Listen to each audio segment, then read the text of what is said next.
ನೀವು 25 ವರ್ಷದ ಒಳಗಡೆ ಇದ್ದು ಈ 6 ಮನಿ ರೂಲ್ಸ್‌ನ ಫಾಲೋ ಮಾಡ್ತಾ ಇದ್ರೆ ನಿಮ್ಮ 30ಸಲ್ಲಿ ನಿಮ್ಮ ಜೀವನ ತುಂಬಾನೇ ಖುಷಿಯಾಗಿರುತ್ತೆ. ಬರೀ 30ಸಲ್ಲಿ ಮಾತ್ರನೇ ಅಲ್ಲ, ಜೀವನ ಪರ್ಯಂತ ನೀವು ತುಂಬಾ ಖುಷಿಯಾಗಿರ್ತೀರಾ. ಒಂದು ಎಮರ್ಜೆನ್ಸಿ ಫಂಡ್ ಅಂದ್ರೆ ಒಂದು ತಿಂಗಳಿಗೆ ನಿಮ್ಗೇನು ಖರ್ಚಿರುತ್ತೆ ಅಷ್ಟು ದುಡ್ಡನ್ನ ಒಂದತ್ರ ಸೇವ್ ಮಾಡಿ. ಅದೇ ಥರ 6 ತಿಂಗಳಿಗೆ ಏನು ದುಡ್ಡು ಬೇಕಾಗಿರುತ್ತೋ ಅಷ್ಟು ದುಡ್ಡನ್ನ ಸೇವ್ ಮಾಡಿ. ಸೇವ್ ಮಾಡಿದ್ಮೇಲೆ ಇದನ್ನ ಯಾವುದಾದ್ರೂ ಲಿಕ್ವಿಡ್ ಫಂಡಲ್ಲಿ ಅಥವಾ ಲಿಕ್ವಿಡ್ ETFsಲ್ಲಿ ಇನ್ವೆಸ್ಟ್ ಮಾಡಿ. ಇದರಿಂದ ಏನೋ ತುಂಬ ರಿಟರ್ನ್ಸ್ ಬರುತ್ತೆ ಅಂತ ಎಕ್ಸ್ಪೆಕ್ಟ್ ಮಾಡಕ್ಕೆ ಹೋಗಬೇಡಿ. ಎರಡನೇದು ಹೆಲ್ತ್ ಇನ್ಶೂರೆನ್ಸ್. ಕಂಪನಿ ಇನ್ಶೂರೆನ್ಸ್ ಆಗಲಿ ಅಥವಾ ಬೇರೆ ಯಾವುದೋ ಇನ್ಶೂರೆನ್ಸ್ ಇದೆ ಅಂತ ನೆಗ್ಲೆಕ್ಟ್ ಮಾಡಕ್ಕೆ ಹೋಗಬೇಡಿ. ಸಪ್ರೇಟಾಗಿ ಒಂದು ಹೆಲ್ತ್ ಇನ್ಶೂರೆನ್ಸ್ನ ಬೈ ಮಾಡಿ.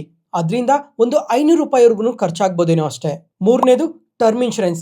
ಆ ಪಾಲಿಸಿ ತೊಗೊಂಡ್ರೆ ಅಷ್ಟು ದುಡ್ಡು ಬರುತ್ತೆ, ಈ ಪಾಲಿಸಿ ತೊಗೊಂಡ್ರೆ ಇಷ್ಟು ದುಡ್ಡು ಬರುತ್ತೆ ಅಂತ ಆ ಪಾಲಿಸೀಸ್ನ ತೊಗೊಳೋದಕ್ಕೆ ಬದಲು ಒಂದು ಒಳ್ಳೆ ಟರ್ಮ್ ಇನ್ಶೂರೆನ್ಸ್ನ ತೊಗೊಳ್ಳಿ. ನೀವು ಇಲ್ದಿದ್ದಾಗ ನಿಮ್ಮ ಫ್ಯಾಮಿಲಿನ ಕಂಪ್ಲೀಟಾಗಿ ಪ್ರೊಟೆಕ್ಟ್ ಮಾಡುತ್ತೆ. ರೂಲ್ 4 50-30-20 ರೂಲ್ನ ಫಾಲೋ ಮಾಡಿ. ರೂಲ್ 5 ₹500 SIP ಜರ್ನಿನ ಶುರು ಮಾಡಿ. ರೂಲ್ 6 ನಿಮ್ಮ ಮೇಲೆ ನೀವು ಇನ್ವೆಸ್ಟ್ ಮಾಡ್ಕೊಳ್ಳಿ. ಯಾವುದಾದ್ರೂ ಕೋರ್ಸ್ಗೆ ಜಾಯ್ನ್ ಆಗಬೇಕಂದ್ರು, ಏನಾದರೂ ಸ್ಕಿಲ್ಸ್ನ ಕಲ್ತ್ಕೊಬೇಕು ಅಂದರೆ ಅದಕ್ಕೆ ಇನ್ವೆಸ್ಟ್ ಮಾಡಿ. ಈ ಥರ 6 ಮನಿ ರೂಲ್ಸ್ನ ಫಾಲೋ ಮಾಡೋದ್ರಿಂದ ಲೈಫ್ ಲಾಂಗ್ ತುಂಬ ಖುಷಿಯಾಗಿರ್ತೀರಾ. ಈ 6 ರೂಲ್ಸ್ ಬಗ್ಗೆ ಏನಾದರೂ ಸ್ವಲ್ಪ ಡೀಟೇಲ್ ವಿಡಿಯೋ ಬೇಕು ಅಂದರೆ ಯಾವ ವಿಡಿಯೋ ಬೇಕು ಅಂತ ಕಮೆಂಟ್ ಸೆಷನಲ್ಲಿ ಕಮೆಂಟ್ ಮಾಡಿ. Thank you.